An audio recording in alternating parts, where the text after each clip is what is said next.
Student कैसे होंगे, कैसे आप सब ठीक ठाक होंगे, अपने घरों में होंगे, मस्ती से होंगे। और आपने लेक्चर नंबर जो है 1 और 2 देखा होगा, आपकी लेक्चर नंबर 3 की तरफ जाते हैं।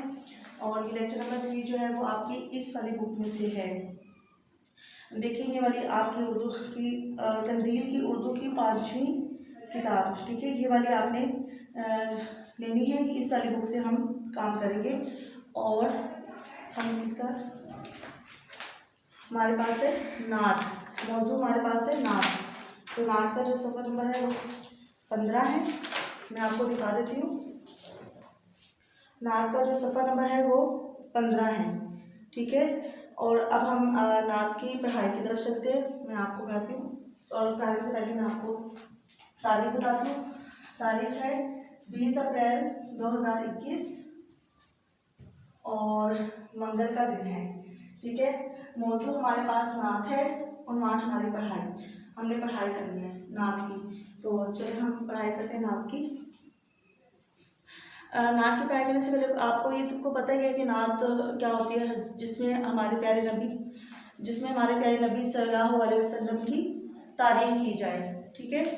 तो अब जो इस वाली नात में पढ़े हम सबक के हिसाब से जो नात होगी, आप पेज खोलेंगे सफ़ा नंबर 15 जो आप खोलेंगे तो इसमें जो तारीफ़ की गई है वो इस तरीके से की गई है कि आप सल्लल्लाहु अलैहि वसल्लम के जो पुराने ज़माना था, अरब का जहालियत का ज़माना, उसमें किस तरीके से आपने जो तबलीग की थी तो उसमें मुश्किलात आई थी।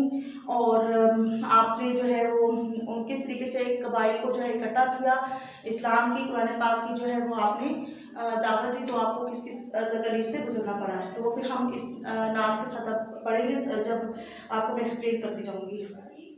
देखें पहला शेर जो है वो नात का, वो नबियों में रहमत लक़ब पाने वाला, वो नबियों में रहमत लक़ब पाने वाला, मुरादें गरीबों की बर लाने वाला। लक़ब कहते हैं वो नाम जिसे जो किसी खूबी की वजह से दिया गया हो। जैसे कि अब हज़रत मोहम्मद सल्लल्लाहु अलैहि वसल्लम का लक़ब जो था वो सादिक़ और अमीन था, तो वो नबियों में रहमत लक़ब पाने वाला। हमारे नबी सल्लल्लाहु अलैहि वसल्लम ने नबियों में जो लक़ब पाया है वो रहमत का पाया है, ठीक है। मुरादें गरीबों की बर लाने वाला, बर का मतलब, बर लाने का मतलब होता है पूरा करना। मुरादें गरीबों की बर लाना, तो हमारे नबी सल्लल्लाहु अलैहि वसल्लम जो है वो गरीबों की मुरादें पूरी किया करते थे, ठीक है। और आप सल्लल्लाहु अलैहि वसल्लम रहमत थे, ठीक है। मुसीबत में गैरों के काम आने वाला, मुसीबत में गैरों के काम आने वाला, वो अपने पराये का गम खाने वाला। अब हज़ूर सल्लल्लाहु अलैहि वसल्लम जो हैं वो मुसीबत में दूसरों की मदद किया करते थे और उनके काम आते थे। वो अपने पराये को नहीं देखते थे। जो भी कोई होता था, चाहे उनके अपने रिश्तेदार हैं, गैर हैं, या कोई भी मुसलमान है, हिंदू है, काफिर है, मुशरिक है, कोई भी, तो वो मदद जो थे आप सल्लल्लाहु अलैहि वसल्लम किया करते थे। तो हमें भी ये मतलब कि मुस्लिम गैर मुस्लिम के फ़र्क के साथ एक दूसरे की मदद करनी चाहिए, ठीक है। अगला जो शेर है वो देखेंगे कि फ़कीरों का मलजा, ज़ईफ़ों का मावा। फ़कीरों का मलजा, मलजा कहते हैं पनाहगाह को, ठीक है। और ज़ईफ़ों का मावा, मावा का मतलब भी पनाहगाह है, ठीक है। तो हमारे नबी सल्लल्लाहु अलैहि वसल्लम फ़कीरों के लिए भी पनाहगाह थे, और ज़ईफ़ों का मतलब होता है बूढ़े लोग, और बूढ़े लोगों की भी पनाहगाह थे, बूढ़े लोगों के लिए भी, यानी उनका ख्याल रखते थे। हमें भी बूढ़ों का ख्याल रखना चाहिए, तो आप सल्लल्लाहु अलैहि वसल्लम फ़कीरों का भी ख्याल रखते थे, ज़ईफ़ों यानी बूढ़ों का भी ख्याल रखा करते थे। यतीमों का वाली, गुलामों का मौला। आप सल्लल्लाहु अलैहि वसल्लम यतीम किसको कहते हैं?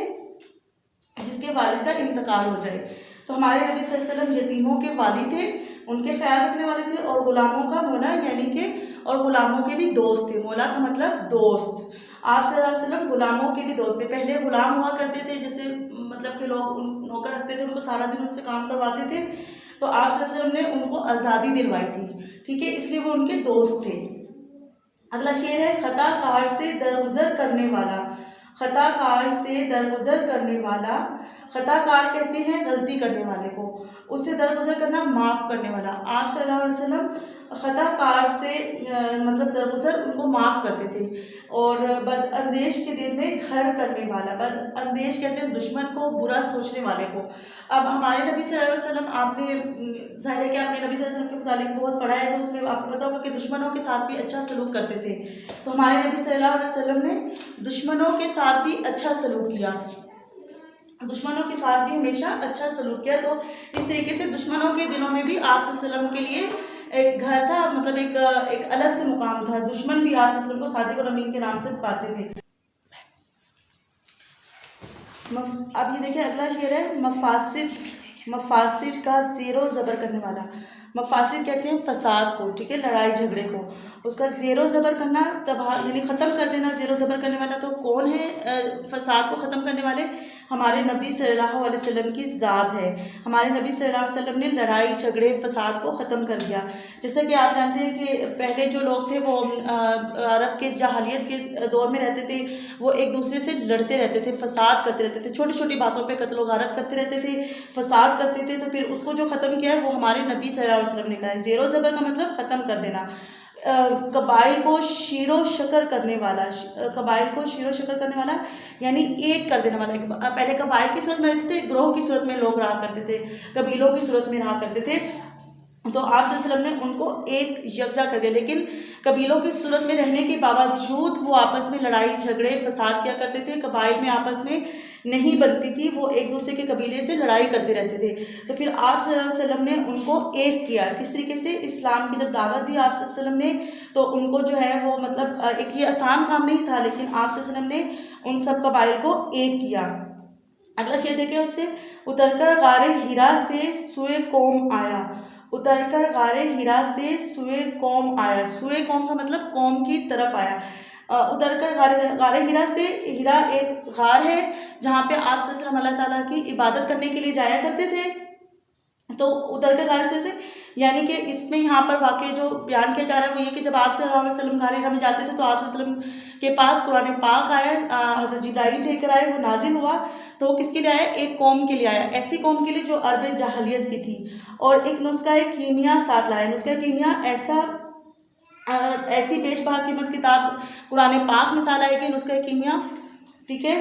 और तांबे या सोने से बनी हुई चीज़ होती है, लिखी हुई होती है, उसको कहते हैं। लेकिन ऐसी बेशबहा कीमत किताब जो लोगों को सीधा रास्ता बताती है, और वो कौन सी किताब है?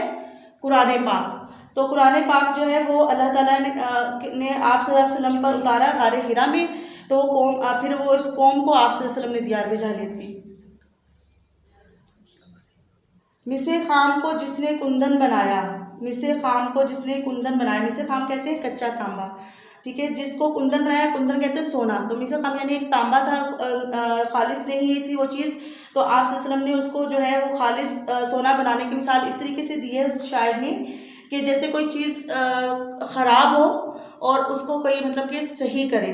तो उसमें कैसे कि अब वो कौम जो थी वो अरब जहालियत में रहती थी, तो आप सल्लल्लाहु अलैहि वसल्लम ने उसको एक अच्छी कौम बनाई, ठीक है, खरा और खोटा अलग कर दिखाया, यानी उनको सच्चाई का रास्ता और बुराई का रास्ता वाज़ेह कर दिया कि ये रास्ता आपके लिए अच्छा है और ये गलत है।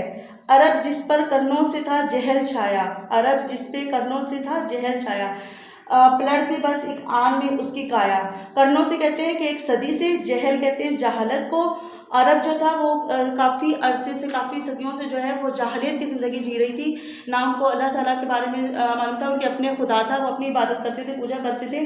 तो फिर आप सल्लल्लाहु अलैहि वसल्लम ने एक लम्हे में, यानी एक लम्हे का मतलब एक लम्हे में नहीं, यानी कि कुछ अरसे में जो है वो आप सल्लल्लाहु अलैहि वसल्लम ने उनकी ज़िंदगी बदल दी। उनको इस्लाम की दावत देकर, उनको एक अल्लाह का ख्याल देकर, मतलब उनको अल्लाह की तरफ लेकर आए और उनको बताया कि भी हम जो है वो किस मकसद के लिए इस दुनिया में आए हैं। रहा डरना बेड़े को मौजे बला का, इधर से उधर फिर गया रुख हवा का। अब इस बेड़े कहते हैं समुद्र और जहाज़ों की कतार को, ठीक है, मौजे बला तूफ़ानी लहरें। अब मतलब इसमें जो मिसाल दी कि फिर जब आप सल्लल्लाहु अलैहि वसल्लम ने इस्लाम की दावत दे ली, तो जब इस्लाम की दावत दी तो फिर उनको किसी किस्म का आपस में डर नहीं रहा। वो एक मतलब कि किसी भी मौजे बुलाकर डर नहीं रहा, वो एक कौम की तरह से रहने लगे। फिर जैसे कि एक अगर वो जहाज़ जो है वो दरिया की तूफ़ानी लहरों से नहीं डरता, चाहे लहरें जिधर भी जाए हवा के रुख से। तो इस तरीके से वो कौम एक हो गई, फिर वो आपस में रहने लगी बगैर किसी फ़र्क के।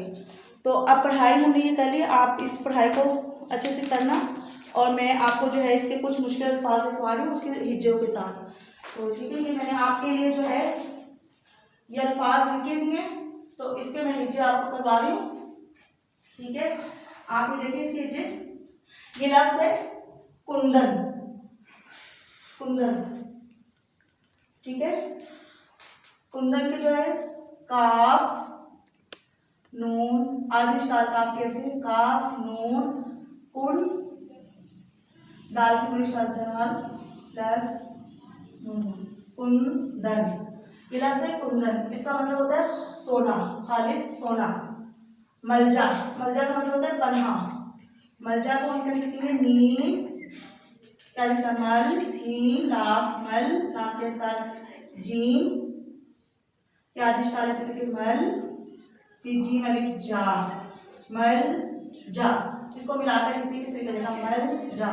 फिर मावा, मावा का मतलब भी पन्हा का है, मावा, ठीक है, लफ्ज है मावा, मीम क्या आदिश काल मीम प्लस अलिफ मा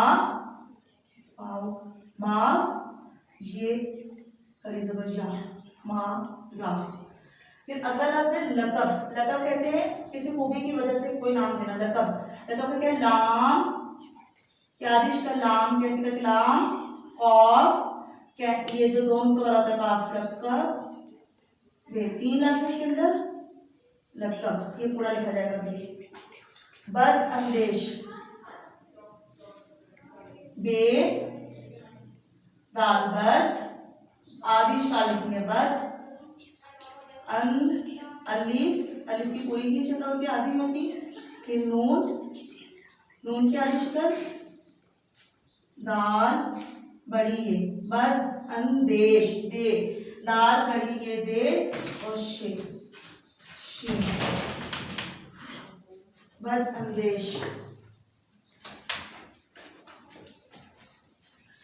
करनो, अगर लफ्ज़ करनो, करनो का मतलब होता है सदी, काफ के निशान काफ प्लस रे एस,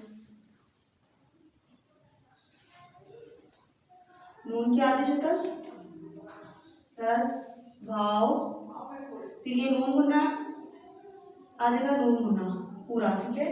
करनो, करनो का मतलब होता है सदी। मफासिद, मफासिद का मतलब है फसाद, तो मफासिद के क्या आदिश काल के साथ है, मीम फे, फे के आदिश काल मीम फे मफ, फा फे फा, सीन, सीन की आदिश काल ऐसे मफा सिद, और दाल दिल, दाल की कोई साथ मफासिद।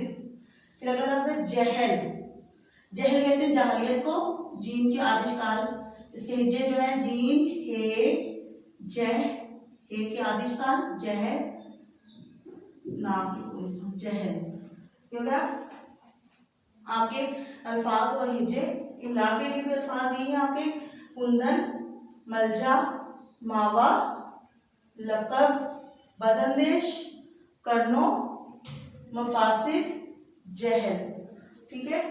ये इसके अल्फाज हमें नीचे और पढ़ाई करी थी हमने। अब ये जो है जमात में करवाएगा काम, घर से लिखना याद करना है।